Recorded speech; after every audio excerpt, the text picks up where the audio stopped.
Welcome back to the Talent Talks podcast, where this week I'm joined by Gavin Boswell, the Director of Procurement at Serco. Gavin has been at Serco now for 10 years, and previous to that, he's worked for a range of blue chip organisations such as BA and NatWest, to name a few. I've known Gavin now for a long time, so I was really excited to get him on the show today to talk around his career background, the successes of being in one organisation for 10 years, and as a fellow Loughborough graduate, which we found out just before we started recording, I'm really excited to understand where Gavin also sees the future of procurement progressing. So I hope you enjoy the show. Let's get on with it. Well, this week on the Talent Talks podcast, I'm delighted to be joined by the Director of Procurement here at Serco, Gavin Boswell. Gavin, good to have you on the show. Thank you, Martin. Good to be here. I really appreciate your time today. So we've known each other quite a few years, and there's lots of things that I think we'll naturally be talking about today. But I want to kick things off to understand a bit more about procurement and the value proposition for that in an organisation. Talk me through that a little bit more. Yeah, so I think that procurement's come a long way. Certainly in the 30 years now that I've been working in procurement, the role that we perform and the value that we bring to organisations has changed significantly over that time. I don't particularly think there's probably any procurement team in any organisation today that is limited to just negotiating prices and buying goods and services. And the great thing is that, having been part of that evolution of procurement over my career, it's created lots of opportunities, but it means that the role of procurement today and working in procurement is a much more kind of rewarding, I would say, career to have. So, I think there are a number of different ways in which that value proposition has developed. Firstly, we have to say that there is still a high degree of cost reduction. But I think the methods by which we go about delivering that are quite different now. So we've moved past price into cost and now much more into value optimization, which is necessary because of the progress that teams have made. They have to look at new sources of how they can create kind of value that improves the margins of the businesses that they work for. I'd say secondly, and this has really accelerated, I would say, over the past 5 years, is around risk management and the focus on risk management. So, there are increasing threats out there. There's increasing dependencies that we have upon suppliers, and there's increasing regulations in lots of ways. So I think those sorts of drivers have meant that procurement has an ever more important role to play in helping to safeguard their business's operations and protect reputations, and probably following following risk management, much greater emphasis now on sustainability and social values, which is being driven by kind of customer expectations, which in the case of Serco is from our government customers. So around reducing carbon impacts, supporting social initiatives, including supplier diversity. So again, it's clear that procurement has a big role to play in enabling that progress. Fourthly, I'd kind of say innovation, building relationships with suppliers where we're bringing the best of the external innovation and capabilities into our companies in order to be able to enhance our competitiveness and differentiate and win business. And then I think, enabling all of that critically, we need to be focused on building relationships, both internally and externally, with suppliers, becoming more data-driven in the way in which we find opportunities, make decisions, etc. And then critically, to enable all of that to happen, you have to make sure that what you're trying to deliver from procurement aligns with the strategic priorities of the business. And I think, that varies across because the complexity of Serco, that must vary depending on the different stake. Because you've got such a diverse stakeholder community here, and what you do at Serco and the service offering you have. I imagine that I was going to ask you that prioritization must really differ depending on the different stakeholders, does it? Presumably? Yeah, so we've got different business units that will have different priorities. Some will be, almost entirely focused on growth because that's where they see the opportunity, and it might be a segment or sector in which Serco is prioritizing for growing our business. There'll be other areas where we're still trying to grow and working to grow, but there's perhaps more emphasis on operational delivery or margin improvement within the business that we have. Yeah, absolutely. Okay. And obviously in your role overseeing the procurement function, are you still sort of hands-on sort of doing the doing as well as delivering the strategy? Because again, that's a juggling act for you, right? You've been in the procurement profession a long time. You've had to deliver the category plans. You've had to execute, transformations, obviously, which we'll talk about today on the show. So are you still sort of hands-on in the day-to-day as well, or do you try and allow your team to sort of do? Because I guess that's a balancing act for you, isn't it, as leading the function? Yeah, I think you have to be all things. Yeah. Right. So I think if you think about the role of a leader, and ultimately that's what you are as a chief procurement officer or a director of procurement, whatever the title is, you have to get that balance between sort of the strategic elements of what you do, the interpersonal elements of what you do, and the operational. So you've got to kind of try and navigate and manage all of these priorities at the same time. Yeah, absolutely. So we touched this before. You started Serco 10 years ago. I did. You've been in the business a long time. How have the priorities changed for you? And I guess where the focus, we've kind of touched a little bit, but where's that sort of focus shift, or has there been a focus shift for you in that 10-year duration? Yeah, so as you say, I joined Serco 10 years ago, celebrated that anniversary a couple of months back now. So it's the longest I've ever worked in any organisation, actually. But I think our priorities in procurement have changed with the priorities of the business. Right. So when I arrived 10 years ago, Serco was in quite a state of turmoil, I would say. The very survival of the business was borderline. So I think we, procurement, have kind of reflected and replicated, really, the changes in our priorities and the developments that we've made matching the business. So initially it was about stabilizing the team, the function, etc. Then we moved into transformation, and then further now into sort of growth and further development. So I think we've been very in tune with the development and progress of the business as a whole. And I think those things that I talked about earlier in terms of how the value proposition, that's how we've seen the role of procurement at Serco change as well. Yeah, I think that's really critical as well. I guess one of the kind of USPs that I know you guys, and I know you're very passionate about now, is that investment piece. Because I think if we reflect on 2024 and where we are today, it is a volatile market. It's tough, it's challenging. We were talking off air beforehand. So I think for you, being able to invest in your people, I know that's something you're personally very passionate about. Is that something that was kind of just on that? Is that something that was kind of taught from other people, other leaders that you had as mentors to you in the past? Because, you're here today, 30 years into your career. Yeah. Did you self-taught? Did you sort of develop that from learning from others, or, A combination of experience and observation, I guess, of others. I guess that, the reality is that as a leader, you depend upon the teams that you are leading and the people within those teams to be able to deliver. So organising them for success, making sure there's clear purpose in their roles, providing the enablers for them to be successful, which is good management, coaching, feedback, support, tools, creating the environment for collaboration, because procurement is cross-functional. There isn't a role in procurement that can do anything without working with others. So I think you have to create the environment for them to be able to achieve that. Yeah, absolutely. And on that, because I totally agree with everything you're sort of saying there. 10 years in a business, that's quite rare in modern day procurement, as you know. And obviously when we've been hiring for you as well, there's people that go in one business for 2 years, 3 years, they sometimes sort of move. That's the nature of procurement. What's been the sort of ingredient of success there that you've been in this business 10 years? Talk me through, Yeah, so I would say when I first joined Serco back in 2014, I did not at all imagine that I would be here 10 years later talking about the last 10 years, frankly. I mean, there were times in the early days, because of the state of the business at the time, where I thought this might be quite a short tenure. But I think with all of the challenges that the business had, that created opportunities. And one of my motivations for coming to Serco in the first place was because I thought that there would be quite a lot of problems.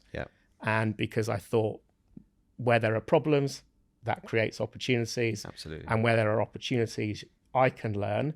And where there are opportunities, I can make a difference. And I think over the course of that 10 years, I've kind of been privileged, I guess, to be trusted with tackling some of those challenges. And so I think I'm now we're just coming to the end of my third transformation program at Serco, and now starting to think about what the next one is as well. So those transformation programs have given plenty of challenges and opportunities. There's not many people in the procurement profession that can say they've done it, the transformation three times. And each of those transformations have had a different purpose and focus, I guess. And sometimes you reverse a bit to go forward a bit, but it's almost like the first one, as you say, was almost that sort of survival. Then it was sort of maintenance, and now you're in kind of growth and innovation stage, which is great. Yeah, we're in a much better place. So, kind of greatest, if you're reflecting on your whole career as a whole, and it may well be at Serco or elsewhere, what would you say your kind of greatest challenge has been, and maybe where your greatest opportunity's been? Well, I think, as I just said, I've been fortunate both at Serco and previously to be trusted to deliver, and that's given opportunities to do new things. And in particular, my interest is in transformation and delivering transformation. The various transformation programs that I've done, whether they be kind of ones 20 years ago whilst I was at British Airways, the ones more recently, or still quite a long time ago, but at O2 and then subsequently at Serco. I would say there's probably a common theme of what the most challenging thing is across all of those transformations and all of those different organizations, which is about creating alignment. And I think as my career has progressed more into leadership and being in leadership roles for longer, I've appreciated more and more the criticality of, as a leader, creating that alignment. So, it sounds obvious, but it's about getting people on board with what you're trying to achieve. And in different organizations and with different stakeholders, that can take quite a huge amount of effort to educate, secure understanding, get commitment, and set expectations in the right place. And I think another big part of the role, and going back to the previous question, I guess, in terms of what do you do for the team, one of the things that you do for the team is to secure the budget and resources to be able to deliver. And you can only do that when you've created that alignment, got that buy-in, gained that understanding and commitment, whether that be to your strategy overall or whether that be to particular initiatives that you want to progress. Yeah, absolutely. Quick break from the episode. Hope you're enjoying today's show. To keep up to date with our Talent Talks podcast episodes, don't forget to hit the subscribe button. This will help build our audience and our mission to raise the profile of procurement. I hope you enjoy the rest of the show. I think the alignment piece is so critical. With that, it'd be good to explore that a little bit further about how you get that alignment from the stakeholder group, because you've got to show procurement's value. You've got to be commercial about what you're doing, and the things you've touched around already around sort of the supplier risk management, all the other aspects of yourself and the procurement team and the value you can add. How do you convey that to stakeholders? Is it sort of does it have to be a consistent message? Can you flex depending on who you're speaking to? But how have you been able to, in your career in general, been able to get that alignment? Because that's not an easy thing to do. You've I know a lot of experience been able to achieve that, but that's hard, particularly in a business this size and complex. How have you been able to do that? Well, Serco is a complex business, right? It's both big and small. It's both global and local, and it has huge amounts of diversity, as you said earlier. So, that variety kind of gives lots of different opportunities. And maybe it's that variety as well that's caused me to kind of be here for 10 years, because it feels like you work in multiple different companies whilst working within one company.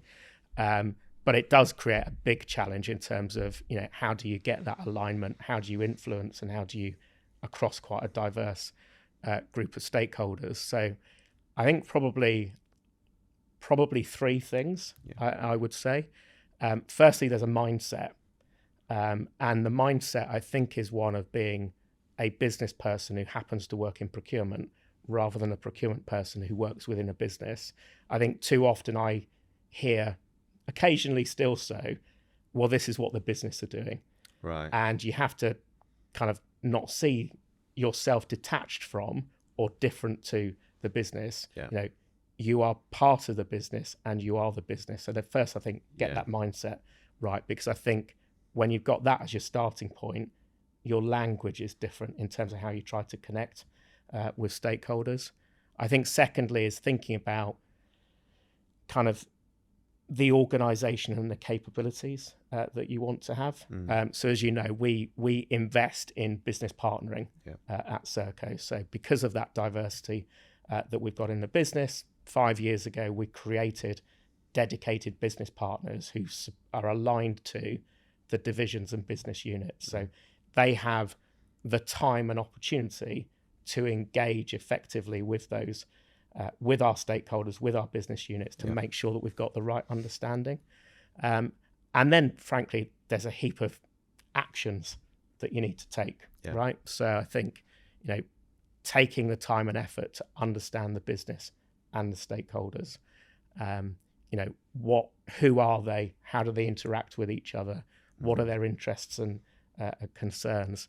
And understanding that then forms the basis of being able to communicate effectively. And clear communication is critical to being able to influence.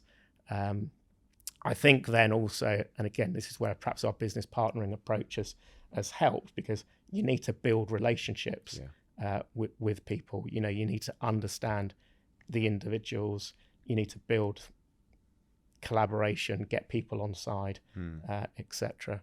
And understand the needs first. I think that's so crucial, and that's quite a common theme when I talk to peers of yours in procurement, where maybe predecessors or indeed just generally in the procurement industry, people come in guns blazing, we're going to do this is the value we're going to add, before even listening to what the stakeholders and the feedback from the business and what their expectation is procurement. And I think, before going back 5 years, before we created these business partners roles, the reality was that we probably didn't sufficiently well understand the business, and we weren't doing enough to enable the business to sufficiently understand us. So therefore, you don't have the basis for good alignment. So I think that investment has been critical, and I think the sticking with it, because building relationships isn't something that happens on the first date. No, it's something that happens over a longer period of time, and therefore you have to maintain that commitment to that approach, and you have to trust that it will bear fruit in the longer term. And I think 5 years later, we are now in a place where we're seeing the benefits of that. Absolutely. Can I talk about talent a bit? It'd be remiss of me as a procurement recruiter not to discuss talent, and obviously something that, in your 10 years, that's something that obviously has been a common theme as you've grown the business and trying to attract new people in as well. What do you define as talent in procurement? What do you look for when you're looking for talented procurement people? I think it has changed, and you're looking for a mix of things. And I think one of the challenges is, can you find those mix of things within one individual? Or is the reality that you've got people who play to different strengths, and you then need to form your team in a way? So what formation are you going to have, basically? So, do I play 4-4-2 because that's the best, that's the mix of talent that I've got. So I would say what we look for today is different to what we looked for in the past. And that reflects the progression of procurement and therefore what we actually need.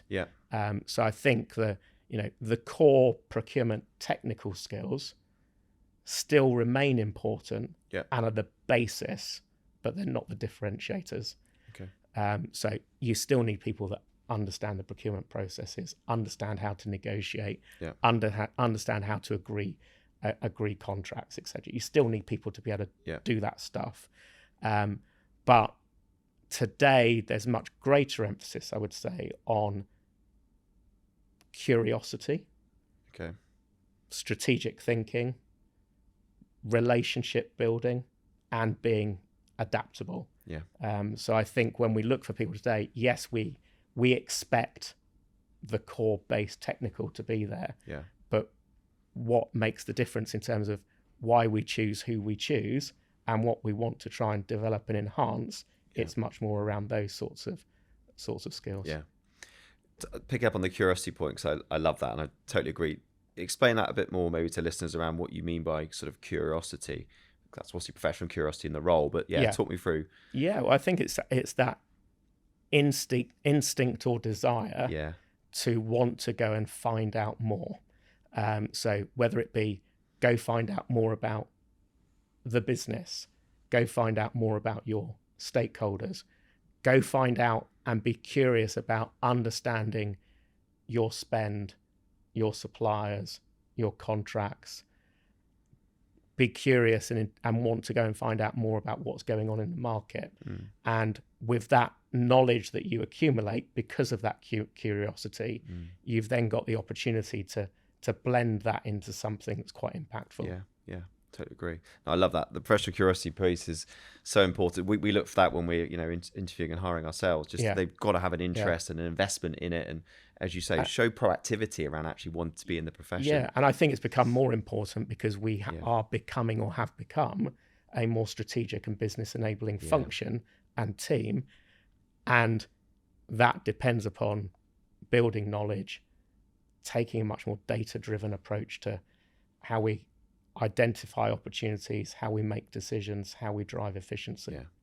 And you must be really sort of, I guess, pleased and proud, not only of your personal achievements, but where procurement's gone from, your BA days and as you've evolved in your career to today, where procurement's at the heartbeat of a lot of organizations. That must be something that you must feel, you've obviously been a massive part of that, but that must be something that's you're quite proud of, and you're quite sort of proud of the profession, how it's evolved. Yeah, no, it's been fantastic to be part of the journey of that development. As I've said, that journey has created lots of really great opportunities for me that I've learned a lot, feel like I'm proud of what I've achieved, and feel that I've been kind of rewarded and fulfilled by that. So that's been kind of fantastic.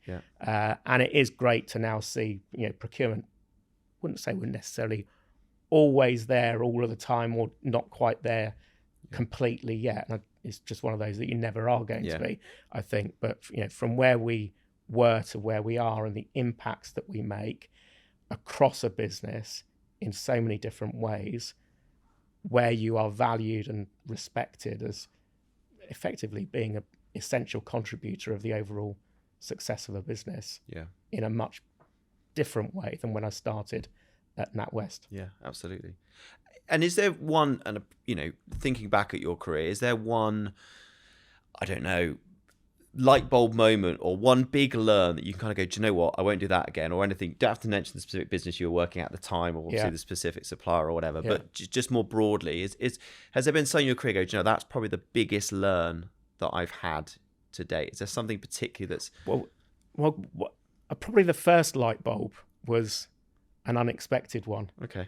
Right at the beginning, which is I hadn't quite realised I'd gone for a role in procurement. Oh, really? Okay. I thought I had applied for a marketing role, which turned out to be a marketing role that happened to be in the procurement team, quite innovatively at the time. So, but having landed into NatWest 30 years ago, into a team that wasn't quite what I thought it was going to be about, I became very interested in how procurement can be organised to be more effective. So you're basically learning on the job. So and continued learning on the job over all these years, really. So still learning from making lots of mistakes now, really. And where do you see the future of procurement going? Look, it's going to continue to evolve, that's for sure. I think probably the pace of that evolution is going to get faster. I think digital is a major opportunity for us now to think about how do we further enhance our capabilities and how do we drive more productivity, and with the combination of those two, how do we continue to make more impact in the business. So I think digital, it wouldn't be a conversation about anything without mentioning AI these days, but there are significant opportunities there that we need to kind of lean into and start to kind of take advantage of, whilst considering what some of the risks are associated with that. And I think that will probably mean another further shift in what we need in the talent that we've got within procurement, but I see it being more of it augments what the human talent brings, and actually rather than replace it. Replace, and it frees up, people to do the things that are probably more enjoyable, rather than some of the more mundane or administrative tasks that are still a big part of any job that you do at whatever level. Like the business partnering and the things you were talking about earlier on. So how do you use automation to, do some of the processing type activity? And I don't just mean the purchase order and the invoice processing, but the RFP, the contract, etc. There's definitely opportunities there that mean that you can free up your procurement talent to do some of the more impactful activities, whether it be more strategic supplier relationship management, innovation, sustainability, and risk are not going away and only going to still continue to increase in terms of the demands for the focus on those things. And the reality is, over the past 5 or so years, as we've needed to and expected to deliver more on that, we've not had more resources to help us to achieve that. So therefore, automation has got to be the enabler of us being able to deliver the value that the business needs of us, but without needing more resources, but potentially needing different things from the people that we have. Yeah, brilliant. Gavin, thank you so much for joining me today. It's been great to sit down and have a chat about your career and background, and huge testament to you for the longevity you've had here and indeed in your procurement career as a whole. It's been great to be part of the journey and watch you sort of grow and flourish in your career. So thank you for your time. Thanks very much, Martin. Thanks, Gavin. Okay, cheers. I hope you enjoyed today's show, and we'll be back soon with more Talent Talks podcasts. In the meantime, please hit the subscribe button on your favourite platform. See you soon. Take care.